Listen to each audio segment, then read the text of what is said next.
Friends మొన్న Vimal theatre దగ్గర చాలా డిస్కంఫర్ట్గా ఫీల్ అయ్యారు. 1:30 వరకు కూడా అక్కడ షోలు పడకుండా చలిలో నుంచోబెట్టి ఇది జరిగిందని విన్నాను నేను. నిజంగా చాలా చాలా చాలా చాలా సారీ. ఎందుకంటే నాకు తెలీదు, అంటే నా కప్ ఆఫ్ టీ కాదు అది. చాలామంది మీడియా ఫ్రెండ్స్ అందరికీ కూడా 1:30కి ఒక 3 గంటల సినిమా, అది పడుకుని మంచి నిద్రలో ఉండాల్సిన టైంలో మైండ్ గేమ్ చూపించాం అక్కడ. ఆ మైండ్ గేమ్ దాని తర్వాత రిజల్ట్ కరెక్ట్గా 4:30కి ఆ రిజల్ట్ బాగా రాశారు. Thank you so much.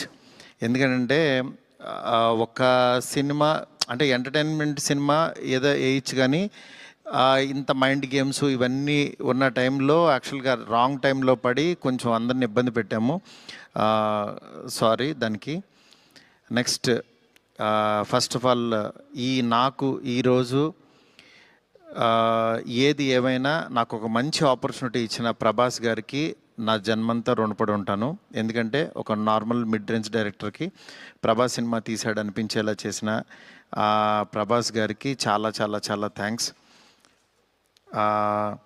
అట్లాగే ఈ సినిమాని 3 సంవత్సరాలు, అంటే ఒక 9 మంత్స్కి ఒక సినిమా తీసే నేను ఒక 3 సంవత్సరాలు చాలా కష్టపడి ఇష్టపడి ఆయనకి నచ్చే విధంగా ఆయన్ని ఇంప్రెస్ చేస్తూ, ఆయన ఎలాంటి ఇది చేస్తే బాగుంటుందో, ఆడియన్స్ ఆయన్ని ఎలా చూడాలనుకుంటున్నారో ఆడియన్స్ ఫీడ్బ్యాక్లు తీసుకుంటూ ఒక ప్రోడక్ట్ చేయడం జరిగింది. బట్ యాక్చువల్గా ఈ ప్రాసెస్లో చాలా కొత్తగా చూపించాలనుకుని,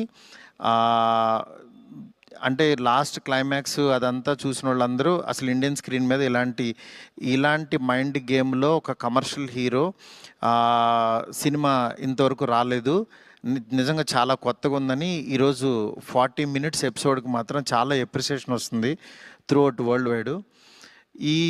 ఈ దీంట్లో అందరూ అంటే ప్రభాస్ గారిని పెట్టుకుని నేను కూడా సింపుల్గా కమర్షియల్ సినిమా రాసేయచ్చు, చేసేయచ్చు, చాలా ఈజీగా అయిపోతుంది. కానీ ఆయన కూడా ఇలాంటి కథని కొత్తగా చెప్పాలి, ఆడియన్స్కి తీసుకెళ్ళాలి, కొత్త సినిమాలు పెద్ద హీరోలు చేయాలని ఆయన సంకల్పంతో డెఫినెట్గా ఈ సినిమాని మీ ముందుకు తీసుకురావడం జరిగింది.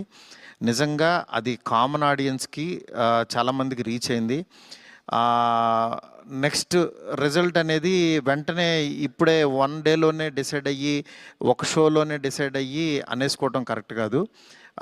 ఎందుకంటే ఇప్పుడు పండగ ఉంది, అన్ని సినిమాలు చూస్తున్నారు, చూడాలి. ఒక 10 రోజులు ఆగితే ఈ సినిమా ఏంటని తెలుస్తుంది. ఎందుకంటే ఎప్పుడైనా సరే మనకి కొత్త పాయింట్తో వచ్చిన సినిమా కూర్చోగానే ఎక్కేసి అద్భుతం జరిగిందని